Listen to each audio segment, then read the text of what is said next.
While the summit on global warming is taking place in Copenhagen, News 352 met Camille Girard, deputy of Digreng, and Paul Delaunoy, director of Greenpeace, Luxembourg.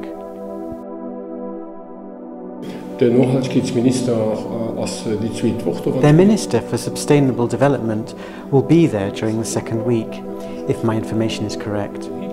We are happy that Prime Minister Juncker is also going to take part in the negotiations. There are also other people. The Chamber of Deputies is represented by the delegation of 5 people, including myself. But there are also NGOs. I, for example, still represent the International Alliance for Climate in Copenhagen.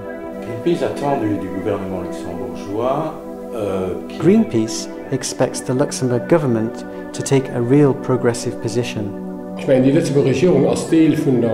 The Luxembourg government is part of the European delegation. The European Union set its goals very early. We expect the Luxembourg government to help us, first of all, to ensure that the European positions get the opportunity to be heard. We hope that the government's message will be clear. We must, as northern countries, take our responsibility before expecting anything from others. We must therefore have a progressive position and then reach political agreement, at least at the end of the conference. On a deux choix, ce que Greenpeace attend, c'est qu'il y ait un accord. Qu'il y ait un accord ambitieux, qu'est-ce que ça veut dire un accord? We have 2 choices. What Greenpeace wants is an ambitious agreement. An ambitious agreement? What does that mean? It is an agreement that will enable the whole world, meaning all the states, to considerably reduce their greenhouse gas emissions from now to 2020, and then 2030 and 2040 and 2050, according to what scientists tell us. Second of all, we demand a fair deal. A fair deal means that today each Luxembourg resident produces 25 tons of CO2 per year, whereas an Indian produces 2 tons. There is indeed a problem. Between the 25 tons of CO2 produced by Luxembourg and the 2 in India, we are well aware that there is an equality as regards the use of fossil fuels.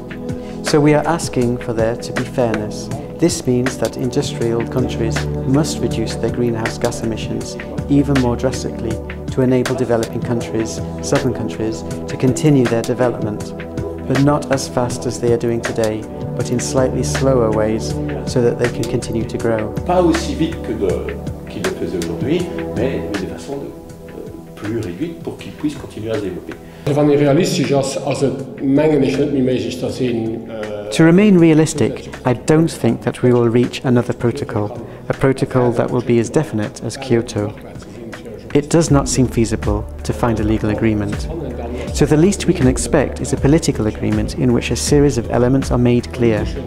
First of all, the international community has to recognize the necessity of limiting global warming to 2 degrees Celsius. Reduction aims must clearly be defined for 2020 and for 2050. The major actors like the European Union, the United States and Japan lead the way and pay the debts they still have regards to the southern countries. They should define how we are going to help southern countries, and particularly the poorest ones, so they can adapt to global warming, because they are all the first to be affected. But we must also provide them with technology transfers so that they can choose the different development system that we have experienced. Luxembourg doit être le 3e ou le 4e pays au monde en termes d'émissions de gaz à effet de serre. Luxembourg must be the 3rd or 4th country in the world as regards to greenhouse gas emissions per person. This means we are the biggest polluters on the planet. The situation is, of course, very serious. On one hand, because we can't say now, yes, but what can I do about it? We can do something about it, because that's what we are doing, and our lifestyle, of course, is responsible for the damage caused to the environment, to society, etc., in other parts of the world. And so we ask, and we've been asking it for a long time now, is for the state to take responsibility, to stop looking for excuses. And what I mean by state is not only the government, but I also mean the entire society, including political responsibility. Tout le reste, parce qu'on a un petit État, parce qu'on a un petit pays, alors on aurait, soi-disant, le droit de faire ce qu'on veut. Ich meine, die wichtigste Bereich ist Mobilität. Da stimmt man ganz schlecht. The most important challenge is mobility, and that is where we are doing badly. We use cars too much, often cars are too big. We can change a lot of things there. If we take public transport more often, we are doing something about the climate, we are less stressed, and we meet new people. It is more relaxing and more comfortable. I encourage people to take the train or bus more. They will notice that they are not only doing something for the climate, but also for themselves. Because we are less stressed, we meet more people with whom we can speak. We are more part of humanity than if we were alone in our cars stuck in traffic jams. Even if a lot of people say they can listen to music, it's also possible on public transport. Oder Musik, mehr am öffentlichen Transport, die ganz andere, auch menschliche Qualitäten, die ganz oft unterscheiden.